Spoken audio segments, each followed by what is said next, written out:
So, in our last video, I gave a general overview of what D&D is and why people are enjoying it so dang much at the moment. This video is about the role that a Dungeon Master, or DM, plays in the game and what you can do to create the right atmosphere at the table to keep your players engaged. First off, understand your players. If you decide to make the noble choice and put up your hand to DM for the party, the very first thing that you should do is get to know your players. If you go into your first session with them and you have this amazingly epic high fantasy, role-play heavy quest of intrigue set up for your players, fantastic. But if you spend 40 hours designing that masterful session and your players just want to kill everything they see and find epic loot, not a great fit. So start off on the right foot. Speak to each player individually and find out what it is they want from their game with you, and then go from there. Help your players succeed.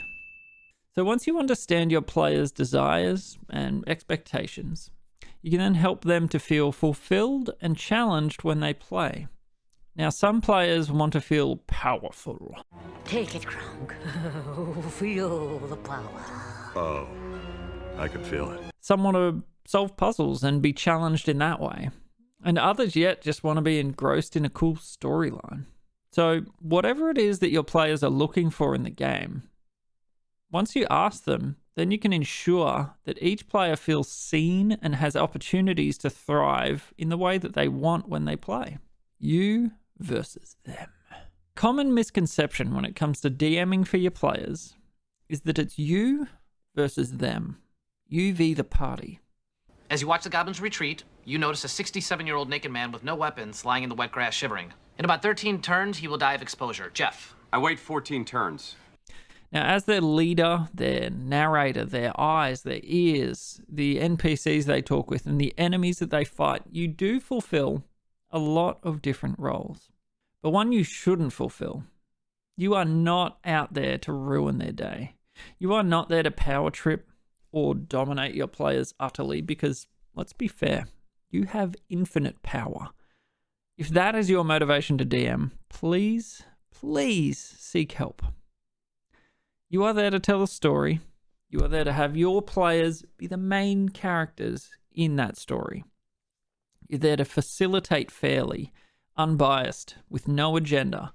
You should try your best to be an impartial narrator that keeps the game moving and fills in the gaps. Now, that doesn't mean to coddle and bubble wrap your players and make everything super easy. Still give them challenges, make sure they feel like they don't have plot armor, but find that balance between murder and protection. Comfortability. Something quite important. One thing that you should do is make some ground rules at the table before you start playing. D&D is supposed to be inclusive to everybody at the table. It is not fair to your players to touch on topics where there may be real-life experiences or even trauma that will negatively impact any players. So take the time to discuss with each player and note down any notions, any concepts, any actions which they would like to be off limits. A personal example, one that I use at this table here. I never allow my players to steal from one another, ever. That is to ensure that there are no hard feelings at the table over imaginary items. If someone steals from someone else at the party and they all get pissy, it's unnecessary. Kuala Lumpur, France. Yoink! Yoink!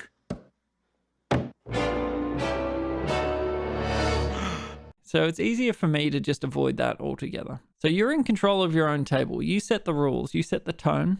Just make sure you set that out before any mishaps happen. Now, hopefully you found this helpful. I'll keep making these sorts of videos. So if you have any topics you'd like me to cover or tips that you'd like to get, let me know in the comments down below. My time on this video is up, but thank you for watching. Make sure you subscribe and remember, Spread happiness.